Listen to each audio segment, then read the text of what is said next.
চলতি বছর ফিলিপাইনের সর্বোচ্চ রাষ্ট্রীয় খেতাব নাইটহুড ও সর্বোচ্চ পুরস্কার পিস অ্যাওয়ার্ড দুটো একসাথে জিতে নিয়েছেন ব্রিটেন প্রবাসী বাংলাদেশি শেখ আলিউর রহমান, যা বিশ্বে এক অনন্য রেকর্ড। শেখ আলিউর রহমান লন্ডন টি এক্সচেঞ্জের গ্রুপ চেয়ারম্যান, যা ইউরোপের অন্যতম শীর্ষস্থানীয় বিলাসবহুল চা কোম্পানি। তবে আলিউর নিজেকে কেবল ব্যবসার মধ্যে সীমাবদ্ধ রাখেননি, বরং টেকসই ব্যবসার মধ্য দিয়ে শ্রমিকদের প্রতিষ্ঠা করেন গ্লোবাল ফেয়ার পে চার্টার বা ন্যায্য মজুরির সনদ।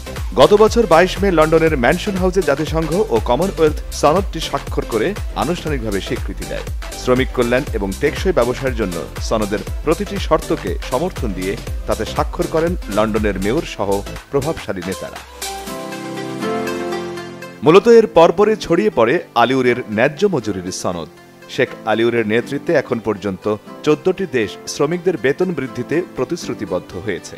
৫০ লাখেরও বেশি মানুষ ইতিমধ্যে আলিউরের ন্যায্য মজুরির সনদ থেকে উপকৃত হয়েছে। অতীতে ফিলিপাইনের সর্বোচ্চ রাষ্ট্রীয় খেতাব নাইটহুড বা নাইট অব রিজাল্ট প্রাপ্তদের মধ্যে আছেন হেনরি কিসিঞ্জার, স্পেনের রাজা ডন জুয়ান কার্লোস এবং মালয়েশিয়ার প্রধানমন্ত্রী আনোয়ার ইব্রাহিমের মতো ব্যক্তিরা। এর সাথে এখন যুক্ত হল শেখ আলিউর রহমানের নাম, যা বাংলাদেশি হিসেবে প্রথম।